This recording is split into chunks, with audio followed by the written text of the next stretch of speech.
يا أيها الذين آمنوا اتقوا الله حق تقاته ولا تموتن إلا وأنتم مسلمون. يا أيها الناس اتقوا ربكم الذي خلقكم من نفس واحدة وخلق منها زوجها وبث منهما رجالا كثيرا ونساء واتقوا الله الذي تساءلون به والأرحام إن الله كان عليكم رقيبا. يا أيها الذين آمنوا اتقوا الله وقولوا قولا سديدا يصلح لكم أعمالكم ويغفر لكم ذنوبكم ومن يطع الله ورسوله فقد فاز فوزا عظيما. أما بعد فإن خير الحديث كتاب الله وخير الهدي هدي محمد صلى الله عليه وسلم وشر الأمور محدثاتها وكل محدثة بدعة وكل بدعة ضلالة وكل ضلالة في النار. أما بعد فأعوذ بالله من الشيطان الرجيم.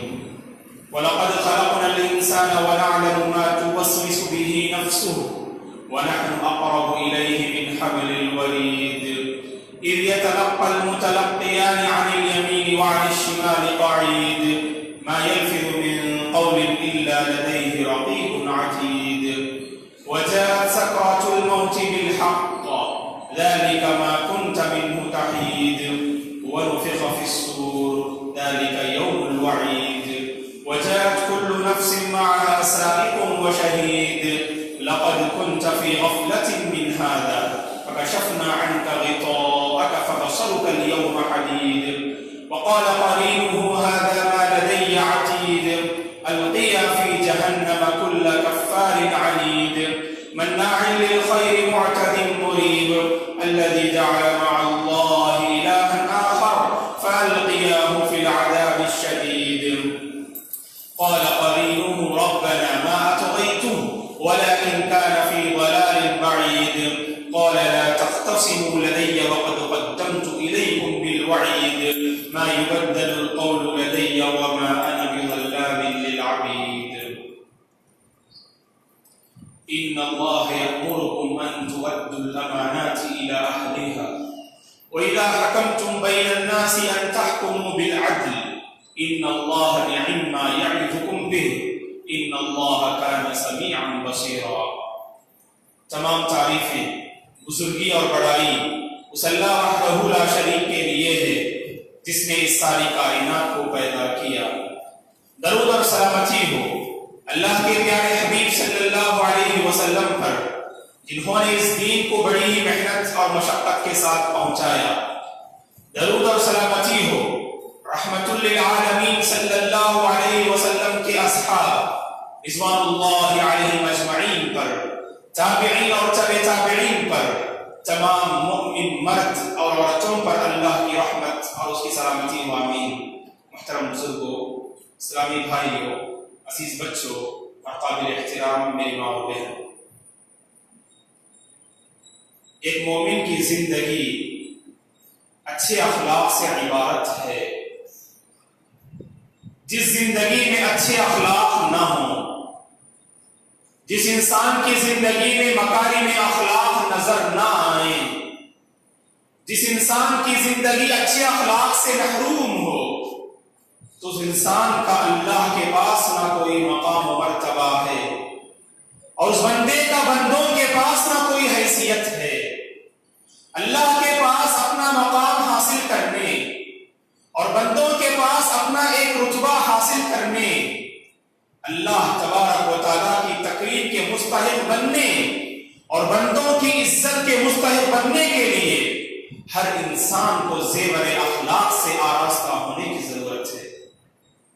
اخلاق کی بات کریں تو قرآن اور احادیث میں بہت سارے اخلاق بتائے گئے کہ جن اخلاق پر عمل پیرا ہو کر ایک انسان اپنے آپ کو جنت کا مستحق بنا سکتا ہے، دنیاوی کامیابی کا مستحق بن سکتا ہے اور دنیاوی کامیابی سے کہیں زیادہ اخروی کامیابی سے ہمکنار ہو سکتا ہے. اخلاق ایک طویل چیپٹر ہے، اخلاق ایک طویل موضوع ہے، لیکن دور حاضر میں ہم دیکھتے ہیں کہ اخلاق میں، اعلیٰ اخلاق میں ایک ایسا اخلاق ہے جس کی طرف امت مسلمہ کی ایک بہت بڑی تعداد غفلت کا شکار ہے۔ اگر اس اخلاق کی طرف ہماری توجہ ہو اور اس اخلاق کو بہتر سے بہتر بنانے کی ہم کوشش کریں تو یقیناً زندگی کے بہت سارے مسائل حل ہو سکتے ہیں۔ میری مراد امانت و دیانت ہے۔ امانت و دیانت مکارم اخلاق میں اپنا ایک مقام اور اپنی ایک حیثیت رکھنے والا ایک اخلاق امانت و دیانت ہے، اور قرآن و احادیث میں امانت و دیانت کے حوالے سے بہت ساری باتیں بتائی گئی ہیں۔ انبیاء اکرام علیہ السلام کو اللہ تعالیٰ نے مبعوث کیا، اور انبیاء اکرام علیہ السلام کے حوالے سے اگر قرآن مجید کا مطالعہ کرتے ہیں تو سورۃ الشعراء میں اللہ تبارک و تعالیٰ نے کہا کہ ان انبیاء کے متعلق نوح علیہ السلام، ہود علیہ السلام، صالح علیہ السلام، لوط علیہ السلام، شعیب علیہ السلام، ان انبیاء کے متعلق اللہ نے ایک بنیادی بات ذکر کی اور کہا کہ انی لکم رسول امین۔ ہر نبی کا یہ پیغام اپنی قوم والوں کے حق میں تھا، انی لکم رسول امین، اے لوگوں بے شک میں تمہاری جانب ایک اللہ کا امانت دار پیغمبر اور رسول ہوں۔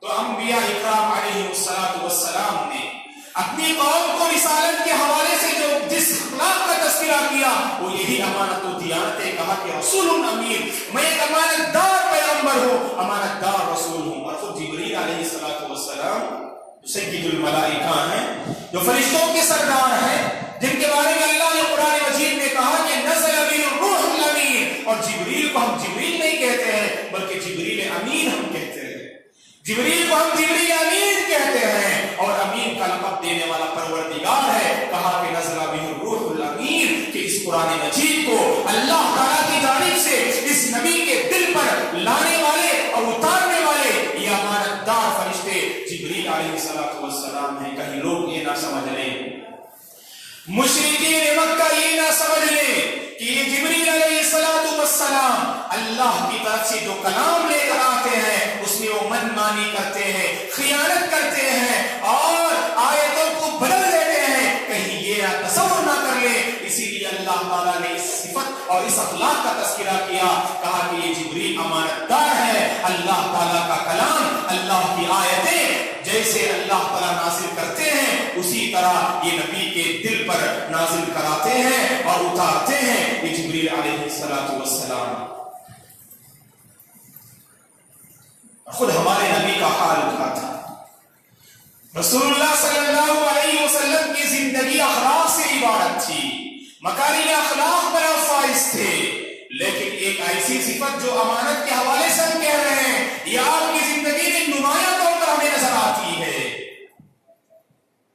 اسی لیے آپ نبی بنائے جانے سے پہلے، نبوت کے منصب پر آپ کو فائز کرنے سے پہلے لوگ آپ کو جس لقب سے پکارتے تھے الصادق الامین، کہ سچے اور امانت دار سے آپ کو پکارا کرتے تھے۔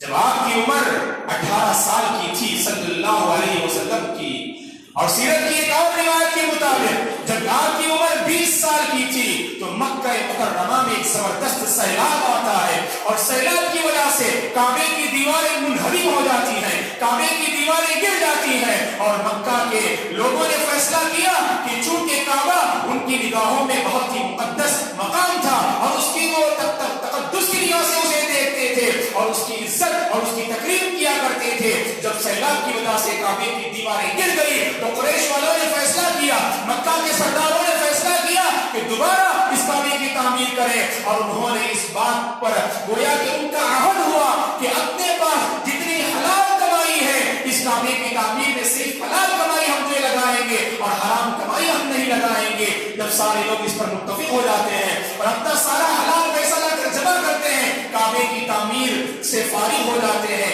کعبے کو کی دوبارہ تعمیر ہوتی ہے، اور جب کعبے کی دیواریں تیار ہو جاتی ہیں اب مسئلہ ہے کہ حجر اسود کو اس کے مقام تک پہنچانے کا مسئلہ آتا ہے، تو قریش کا ہر قبیلہ یہ چاہ رہا تھا کہ یہ شرف اس کو حاصل ہو اور یہ مقام اسے حاصل ہو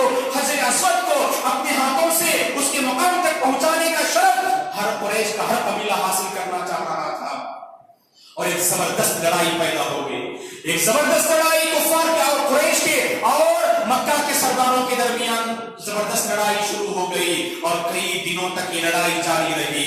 آخر کار مکے کے ایک بزرگ آدمی نے قریش اور مکہ والوں سے کہا میں تم سے یہ بات کہتا ہوں اب لڑنے اور جھگڑنے کی ضرورت نہیں. ہم یہ فیصلہ کرتے ہیں کہ صبح سویرے کل صبح سویرے مکہ مکرمہ میں کعبۃ اللہ میں سب سے پہلے جو داخل ہوگا اس کے فیصلے سے ہم راضی ہو جائیں گے اور اسے ہم یہ شرف عطا کریں گے. اور اللہ تبارک و تعالیٰ کا کرنا یہ ہوتا ہے, فیصلے خداوندی یہ ہوتا ہے کہ صبح سویرے خانہ کعبہ میں داخل ہونے والی شخصیت رحمت للعالمین صلی اللہ علیہ وسلم کی ہوا کرتی ہے. جب آپ کعبۃ اللہ میں سب سے پہلے داخل ہوتے ہیں اور جب لوگوں کو خبر ملتی ہے کہ کعبۃ اللہ میں داخل ہونے والے پہلے شخص یہ محمد عربی صلی اللہ علیہ وسلم ہے تو لوگوں نے ایک آواز ہو کر کہا کہ رضینا بالصادق الامین, ہم اس صادق اور امانت دار سے ہم راضی ہیں. اللہ اکبر.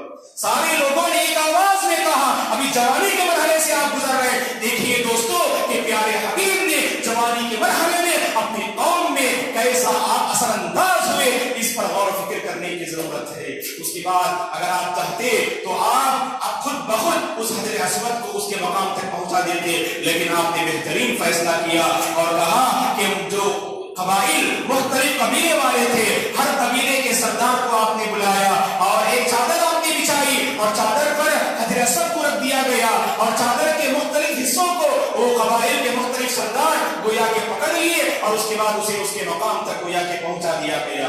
اس واقعے میں تو اصل کہنے کی بات یہ ہے کہ جب سارے لوگوں کی نگاہ آپ پر پڑی تو سارے لوگ بے ایک آواز کہے کہ ہم اس سچے اور امانتدار سے ہم راضی ہیں. اسی لیے ایک عربی شاعر کہتا ہے کہ لقبته قریش بالامین علی صدق الامانۃ والایفاء بالذمم, کہ قریش نے آپ کو امین کا لقب دیا آپ کی امانت و دیانت کی وجہ سے. قریش نے آپ کو امین کا لقب دیا آپ کی امانت و دیانت داری کی وجہ سے. اور خود اللہ تعالیٰ قرآن مجید میں یہ انبیاء کا حال تھا, یہ رحمت للعالمین کا حال تھا, اور خود فرشتے امین ہیں اور اللہ کے رسول امین ہیں اور سارے انبیاء کے بارے میں اللہ نے رسول امین کہا. تو اس امانت و دیانت سے ہم میں سے ہر ایک کو متصف ہونے کی ضرورت ہے. خطبہ مسنونہ کے بعد آپ کے سامنے ایک آیت کریمہ تلاوت کی گئی سورہ نساء کی, جس میں اللہ تعالیٰ فرماتے ہیں سارے ایمان والے بندوں سے مخاطب ہو کر ان اللہ یامرکم ان تؤدوا الامانات الی اہلها, بے شک اللہ تمہیں حکم دیتے ہیں کہ امانتیں ان کے لوگوں تک, ان کے مستحقین تک تم پہنچا دو, اور امانت میں کسی بھی قسم کی خیانت نہ کرنا, امانت میں کسی بھی قسم کی خیانت نہ کرنا. یہ دراصل آیت کریمہ نازل ہوتی ہے اس وقت جب آپ صلی اللہ علیہ وسلم مدینہ سے مکہ میں سن 8 ہجری میں داخل ہوتے ہیں مکہ کو فتح کرنے کے لیے. مکہ کو فتح کرنے کے لیے جب 8 ہجری میں آپ داخل ہوتے ہیں اور خانہ کعبہ کی چابیاں عثمان بن طلحہ کے پاس ہوتی ہیں تو آپ ان چابیوں کو اپنے پاس لے لیتے ہیں اور کعبۃ اللہ میں آپ داخل ہوتے ہیں. اور جب کعبۃ اللہ سے باہر آپ نکلتے ہیں تو یہ آیت کریمہ پڑھتے ہوئے آپ باہر نکلتے ہیں ان اللہ یامرکم ان تؤدوا الامانات الی اہلها, اللہ تمہیں حکم دیتے ہیں کہ جس کے پاس امانت تھی اس امانت کو اس کے پاس لوٹا دو. تو آپ عثمان بن طلحہ کو آپ بلاتے ہیں جن سے آپ نے کعبے کی چابیاں آپ نے لے لی تھی, انہیں آپ بلاتے ہیں اور عثمان بن طلحہ کے ہاتھوں آپ کعبۃ اللہ کی چابیاں حوالے کر دیتے ہیں. یہ دراصل یہ واقعہ تو خاص ہے لیکن رہتی دنیا تک آنے والی ساری امت مسلمہ سے اللہ تعالیٰ مخاطب ہے کہ امانت میں کسی بھی طرح کی خیانت نہیں ہونی چاہیے, امانت کا پاس و لحاظ کرنا چاہیے. اور امانت ایک عظیم صفت ہے دوستو. قرآن مجید میں اللہ تعالیٰ نے ایمان والے بندوں کے بارے میں کہا والذین هم لاماناتهم وعهدهم راعون, اہل ایمان بندے کامیاب ہونے والے بندوں کی پہچان کیا ہے؟ وہ اپنی امانتوں کا پاس و لحاظ رکھتے ہیں, اپنی امانت میں کسی بھی قسم کی خیانت کو برداشت نہیں کرتے ہیں, ہر ممکن اور ہر پہلو اور ہر لمحہ اپنی امانت کا پورا پاس و لحاظ رکھنے والے یہ ایمان والے بندے ہیں. اگر کسی کی زندگی میں خیانت نظر آتی ہے دراصل وہ منافقین کی صفت کو اپناتے ہیں, جن کے متعلق رسول اللہ صلی اللہ علیہ وسلم نے فرمایا کہ منافق کی 4 نشانیاں ہیں, 4 علامتیں ہیں. ان میں سے ایک علامت آپ نے یہ بتائی اذا اؤتمن خان, جب منافق کے پاس کوئی چیز اگر رکھی جائے تو اس میں وہ خیانت کرتا ہے۔ تو اس حدیث کی شرح کرتے ہوئے محدثین نے کہا اگر آپ کے پاس کسی نے کوئی چیز بطور امانت رکھی اور اس میں آپ خیانت کرتے ہیں تو گویا کہ آپ منافقین کی صفت سے راضی ہیں، تو گویا کہ آپ کے اندر نفاق کی ایک جھلک نظر آتی ہے، نفاق کی ایک صفت آپ کے اندر نظر آتی ہے۔ تو اللہ تبارک و تعالیٰ سے توبہ کرنے کی ضرورت ہے۔ امانت و دیانت آج کے اس دور میں بہت ہی ضروری ہے دوستو۔ اگر کسی نے آپ کے پاس کوئی چیز بطور امانت رکھی تو اس کو ویسے ہی لوٹائیں، یہ امانت داری ہے۔ کسی نے آپ کے پاس روپے پیسے رکھے، کوئی بڑی رقم ہو یا چھوٹی رقم، کسی نے آپ کے پاس بطور امانت کوئی چیز رکھی، خواہ اس کا تعلق چیز سے ہو یا رقم روپے پیسے سے ہو، تو جوں کی تو لوٹانا گویا کہ امانت و دیانت ہے۔ اور بعض لوگ سمجھتے ہیں کہ امانت کا تعلق صرف روپے پیسے سے ہے، امانت کا تعلق صرف روپے پیسے سے ہے۔ اور اگر ہم شرعی نصوص کا مطالعہ کرتے ہیں، قرآن و احادیث کا مطالعہ کرتے ہیں، تو یہ بات واضح ہوتی ہے کہ جیسے امانت کا تعلق روپے پیسے سے ہے، اسی طرح زندگی کے بہت سارے پہلوؤں میں امانت کا بہت بڑا دخل ہوا کرتا ہے۔ کیسے؟ اگر کسی کے پاس علم ہے تو صاحب علم کے پاس علم امانت ہے۔ اگر کسی کو اللہ نے علم سے نوازا ہے تو صاحب علم اور عالم دین کے پاس علم امانت ہے۔ تو عالم دین کو چاہیے کہ اپنے علم کی خوشبو معاشرے کے ہر فرد کو اس اپنے علم کی خوشبو سے معطر کرنے کی کوشش کرے، اور علم نافع کو پھیلائے، اور علم نافع پر خود عمل پیدا ہو، اور ہر ایک کو اپنے علم سے مالا مال کرنے کی کوشش کریں، خیر کو عام کریں، برائی کو روکنے کی کوشش کریں، حق کا غلبہ ہو اور باطل کا قلع کما ہو، باطل کو مٹانے کی کوشش کریں۔ یہ صاحب علم کی امانت داری کا تقاضا ہے کہ صاحب علم کو چاہیے اپنے علم کی امانت اگر ادا کرنا چاہتا ہے تو اسے چاہیے کہ اپنے علم کو نہ چھپائے اور حق کو نہ چھپائے، بلکہ حق کی آواز کو بلند کرے، خیر کو عام کرے، بھلائی کو عام کرے، اور جہاں کہیں برائی پائی جاتی ہے گرچہ وہ اپنے قریبی رشتے دار میں کیوں نہ ہو، اپنے عزیز میں کیوں نہ ہو، اپنے اقارب میں کیوں نہ ہو، اچھے انداز سے حکمت عملی کے ساتھ اس برائی کو مٹانے کی کوشش کریں۔ یہ صاحب علم پر گویا کہ علم کی امانت داری کا تقاضا ہے دوستو۔ اگر کسی کے پاس مسجد کی ذمہ داری ہے تو متولی حضرات اور مسجد کے ذمہ داروں کے پاس یہ مسجد امانت ہیں، تو لہذا متولی حضرات اور ذمہ داروں کو چاہیے کہ مسجد کے حقوق ادا کرنے کی ہر ممکن کوشش کرنی چاہیے، مسجد کو آباد کریں اور مسجد کے ذریعے سے اپنے آس پاس کے رہنے والوں کو فائدہ پہنچانے کی ہر ممکن کوشش کرنی چاہیے، ورنہ اللہ کے پاس یہ مسجد جو امانت ہے اگر ہم نے اس ذمہ داری میں کوتاہی کی تو اللہ تبارک و تعالیٰ کے پاس جواب دینا ہے۔ تاجر حضرات کے پاس تجارت امانت ہے، تاجر حضرات کے پاس تجارت امانت ہے، لہذا تاجر حضرات کو چاہیے کہ اپنی تجارت میں ہمیشہ حلال راستوں کو اپنائیں، سچائی کو اپنائیں۔ اگر حرام طریقے کو اپناتے ہیں، جھوٹ کا سہارا لیتے ہیں، تو گویا کہ آپ نے اپنی امانت کا حق ادا نہ کیا، آپ خائن ہیں، آپ خیانت کرنے والے ہیں، کیونکہ تجارت میں آپ حرام راستے کو اپناتے ہیں، جھوٹ کا سہارا لیتے ہیں، سامنے والے کو دھوکہ دیتے ہیں، تو مطلب یہ ہے کہ آپ نے اپنی تجارت کا حق ادا نہ کیا۔ آپ امانت دار تاجر ہو نہیں سکتے ہیں جب تک کہ آپ صحیح راستے کو نہ اپنائیں، سچائی کو نہ اپنائیں، کیونکہ جب تک یہ تصور تاجر حضرات کے ذہن میں نہیں آئے گا کہ تجارت ایک امانت ہے دوستو جس سے اللہ تعالیٰ نے آپ کو نوازا ہے۔ استاذ کے پاس شاگرد امانت ہے، استاذ کے پاس اسٹوڈنٹ امانت ہے، تو لہذا استاذ کو چاہیے کہ اپنی ذمہ داری کو سمجھے، اور اپنی ذمہ داری کو سمجھنے کی ضرورت ہے کہ اللہ تعالیٰ نے منصب تدریس پر اسے فائز کیا ہے، اپنے علم سے اپنے شاگردوں کو فائدہ پہنچائے، کلاس میں ٹائم پاس نہ کرے، بلکہ جہاں تک ہو سکے اپنے شاگردوں کو صحیح علم دینے کی کوشش کریں، اس لیے کہ جو تنخواہ آپ لے رہے ہیں، جس ادارے میں آپ کام کر رہے ہیں، تو اس ادارے کا حق، اس تنخواہ کا حق اسی وقت ادا ہوگا جب آپ نے اپنے شاگردوں کا خیال کیا، جب آپ نے اپنے شاگردوں کو صحیح علم سے آپ نے مالا مال کیا، کیونکہ استاذ کی حیثیت پر، استاذ کے منصب پر فائز ہونا تو گویا کہ یہ بہت بڑی امانت ہے دوستو۔ والدین کے پاس بچے امانت ہیں، والدین کے پاس بچے امانت ہیں، تو لہذا والدین کو چاہیے کہ جہاں اپنے بچوں کو کھلاتے پلاتے ہیں، جہاں اپنے بچوں کی جسمانی پرورش کا خیال رکھتے ہیں، جہاں اپنے بچوں کو ہر سہولیت فراہم کرنے کی کوشش کرتے ہیں، وہیں اپنے بچوں کی اخروی زندگی کو سنوارنے کی کوشش کریں، اپنے بچوں کی تعلیم و تربیت کی طرف توجہ دیں، اپنے بچوں کی آخرت کو بنانے اور سنوارنے میں آپ کا ایک نمایاں کردار ہونا چاہیے۔ وہ والدین جو اپنے بچوں کی اخروی زندگی کی کوئی پرواہ نہیں کرتے ہیں، اپنے بچوں کو بگڑتے ہوئے دیکھنے کے باوجود انہیں روکتے اور ٹوکتے نہیں، تو گویا کہ خیانت کرنے والے والدین ہیں۔ اللہ تعالیٰ انہیں ہدایت دے۔ جب تک والدین کے پاس یہ احساس اور تصور نہیں ہوگا کہ اللہ تعالیٰ کی یہ امانت ہے جو اللہ نے ہمیں بچوں سے نوازا ہے، اولاد سے نوازا ہے، جب تک آپ اسے امانت نہیں سمجھیں گے اس وقت تک آپ اپنے بچوں کی صحیح تربیت نہیں کر سکتے ہیں، اس وقت تک آپ اپنے بچوں کی صحیح تربیت نہیں کر سکتے ہیں۔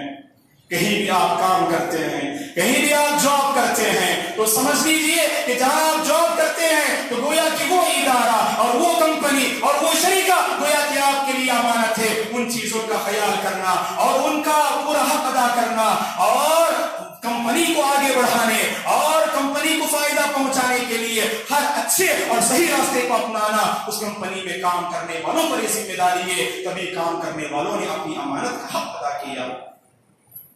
شاگرد کے پاس مدرسہ امانت ہے، اسکول امانت ہے، کالج امانت ہے، کتابیں امانت ہیں اور اساتذہ امانت ہیں۔ لہذا شاگرد کو چاہیے کہ اپنے ادارے کی قدر کریں، اپنے اسکول کی قدر کریں اور اپنی پڑھائی کی قدر کریں اور اپنی کتابوں کی قدر کریں اور اپنے ایک ایک لمحے کو حصول علم میں اگر کھپاتے ہیں تو گویا کہ شاگردوں نے اپنی امانت کا حق ادا کیا۔ اور جسم کے اعضاء اللہ کی بہت بڑی امانت ہے دوستو۔ اللہ تعالیٰ نے ہمیں کان سے نوازا، آنکھوں سے نوازا، زبان سے نوازا، چلنے پھرنے کے لیے ہاتھ پیر عطا کیے، تو یاد رکھیں یہ اعضاء جسم، یہ پارٹس آف دی باڈی اللہ تعالیٰ کی امانت ہے، لہذا ان کا صحیح استعمال کیا کیجئے۔ اللہ کی نافرمانی میں ان اعضاء کا استعمال مت کیجئے۔ آنکھوں کا، کانوں کا اور زبان کا، ہاتھ اور پیر کا صحیح استعمال کیجئے۔ اگر آپ آنکھ کا غلط استعمال کرتے ہیں، کان کا غلط استعمال کرتے ہیں، نافرمانی میں اگر آپ استعمال کرتے ہیں، اللہ کو ناراض کرنے والے امور میں اگر ان اعضاء جسم کا استعمال کرتے ہیں تو گویا کہ آپ خیانت کرنے والے ہیں۔ آپ نے اس امانت کا حق ادا نہ کیا، کیونکہ قرآن مجید میں اللہ نے صاف طور پر کہہ دیا ان السمع والبصر والفؤاد كل اولئک کان عنہ مسئولا۔ یہ کان اور یہ آنکھ اور یہ دل کل قیامت کے دن اللہ تعالیٰ ہر عضو کے بارے میں سوال کریں گے اور ہمیں جواب دینا ہے۔ تو لہذا اعضاء جسم کا صحیح استعمال امانت داری ہے اور اعضاء جسم کا غلط استعمال گویا کہ خیانت ہے۔ اس کا خیال کرتے ہوئے ہمیں زندگی بسر کرنے کی ضرورت ہے۔ قرآن مجید اللہ کی ایک امانت ہے، قرآن مجید اللہ کی ایک امانت ہے۔ خود قرآن مجید میں رب العالمین نے کہا اِنَّا عَرَضْنَا الْأَمَانَةَ عَلَى السَّمَاوَاتِ وَالْأَرْضِ وَالْجِبَالِ فَأَبَيْنَ أَن يَحْمِلْنَهَا وَأَشْفَقْنَ مِنْهَا۔ ہم نے اس امانت کو، قرآن مجید کو آسمانوں کے حوالے کیا، زمین کے حوالے کیا، پہاڑوں کے حوالے کیا، سب نے انکار کر دیا۔ ہم اس قرآن کے بوجھ کو نہیں لے سکتے ہیں، ہمارے اندر اتنی طاقت نہیں ہم اس قرآن کو اٹھا سکیں، لیکن وَحَمَلَهَا الْإِنسَانُ، انسان نے کہا ہم اس قرآن کو اٹھائیں گے۔ اگر قرآن کا حق ادا نہیں کرتے ہیں، قرآن کو نہیں پڑھتے ہیں، قرآن سے ہماری زندگی کا کوئی رشتہ نہیں ہے، تو گویا کہ اس قرآن کی امانت کو ہم ادا نہیں کر رہے دوستو، بلکہ اس امانت میں ہم خیانت کر رہے ہیں۔ قرآن سے رشتہ لگائیے، قرآن سے اپنا رشتہ قائم کیجیے۔ اور زندگی ایک بہت بڑی امانت ہے دوستو، یہ زندگی جو اللہ تعالیٰ نے نوازی ہے، اس زندگی کی قدر کیا کیجئے، اس زندگی کو امانت کی نگاہ سے دیکھیے تو زندگی کی قدر کرنے والے آپ بنیں گے، زندگی کی قدر کرنے والے آپ بنیں گے۔ آج ایسا ہو رہا ہے کہ امت مسلمہ کا حال اگر آپ دیکھیں کہ زندگی گویا کہ ہماری اللہ کی بندگی سے بالکل خالی ہے دوستو۔ کیوں؟ اس لیے کہ ہم نے اس زندگی کو اللہ کی امانت نہیں سمجھا۔ یہ زندگی اللہ کی امانت ہے اور اللہ تعالیٰ جب اسے چاہے لے سکتا ہے، یہ اس کی امانت ہے، اسی لیے ہم اللہ کے فیصلے سے راضی ہوتے ہیں۔ نوجوان کے سامنے جب موت آتی ہے تو نوجوان یہ نہیں کہتا ہے میں جوانی کے مرحلے میں قدم رکھا ہوں مجھے اور مہلت دو، یہ اللہ کا فیصلہ ہوتا ہے۔ یہ زندگی اللہ کی امانت ہے، لہذا امانت کو سمجھنے کی ضرورت ہے اور اپنی زندگی کو اللہ کی بندگی میں تبدیل کرنے کی کوشش کریں اور زندگی کو اللہ کی بندگی میں گزارنے کی کوشش کریں۔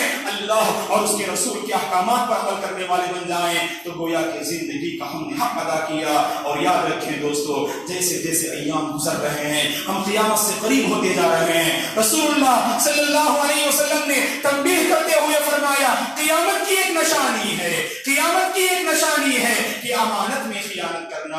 اذا ضیعت الامانۃ فانتظر الساعہ.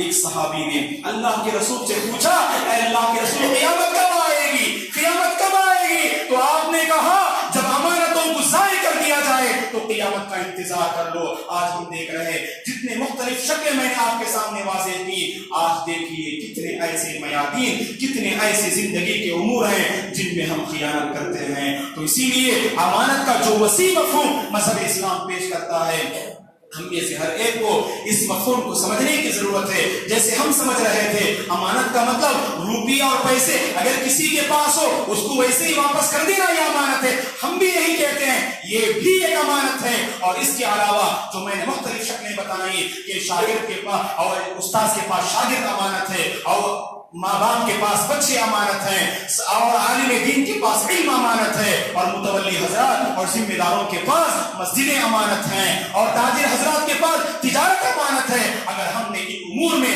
امانت کے حوالے سے اگر ہم نے دیکھا, یقیناً ہر ایک اپنا حق ادا کر سکتا ہے, اپنی ذمہ داری ادا کر سکتا ہے. جو بھی ذمہ داری آپ کے حوالے کی جائے کوشش کریں کہ اس ذمہ داری کا آپ حق ادا کریں, کیونکہ ذمہ داری ایک امانت ہوا کرتی ہے دوستو. اور اس امانت کے بارے میں قیامت کے دن حشر کی عدالت میں اللہ تعالیٰ ہم سے سوال کریں گے. دعا ہے کہ اللہ تعالیٰ ہم میں سے ہر ایک کو امانت کا جو وسیع مفہوم مذہب اسلام پیش کرتا ہے تو اس وسیع مفہوم پر عمل کرنے والا رب العالمین ہم میں سے ہر ایک کو بنائے. جو کچھ امانتیں اللہ تعالیٰ نے ہمارے حوالے کی ہیں ان امانتوں میں خیانت کرنے سے بچنے کی رب العالمین ہمیں توفیق عطا فرمائے, اور ان امانتوں کا صحیح حق ادا کرنے والا ہمیں بنائے. زندگی کی قدر کرنے کی رب العالمین ہمیں توفیق عطا فرمائے. آمین. اقول قولی ھذا واستغفر اللہ لی ولکم ولسائر المسلمین من کل ذنب فاستغفروه انه هو الغفور الرحیم.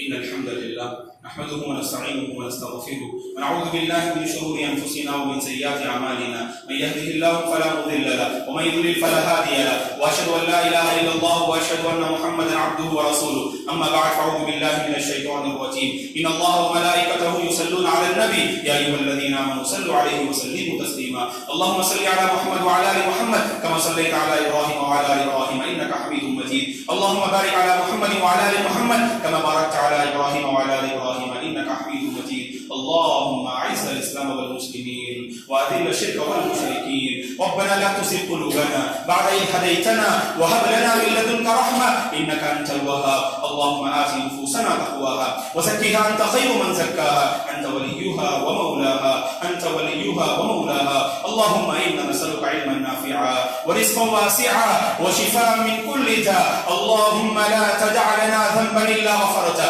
ولا هما إلا فرجته ولا دينا إلا قضيته ولا مريضا إلا شفيته ولا حالة من حوائج الدنيا والآخرة إلا قضيتها يا رب العالمين. اللهم اشف مرضانا ومرضى المسلمين. اللهم اشف مرضانا ومرضى المسلمين. اللهم ارحم موتانا وموتى المسلمين. اللهم أرنا الحق حقا وارزقنا اتباعه وأرنا الباطل باطلا وارزقنا اجتنابه. اللهم أصلح أحوال المسلمين في كل مكان يا رب العالمين. اللهم إنا نعوذ بك من علم لا ينفع ومن قلب لا يخشع ومن عين لا تشبع ومن دعاء لا يستجاب له. ربنا لا تؤاخذنا إن نسينا أو أخطأنا. ربنا ولا تحمل علينا إصرا كما حملت على الذين من قبلنا. ربنا ولا تحملنا ما لا طاقة لنا به. واعف عنا واغفر لنا وارحمنا. واعف عنا واغفر لنا وارحمنا.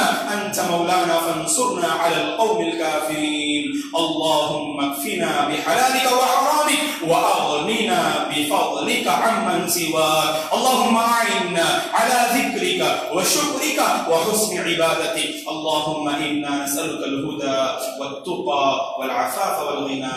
عباد الله رحمني ورحمكم الله. أعوذ بالله من الشيطان الرجيم.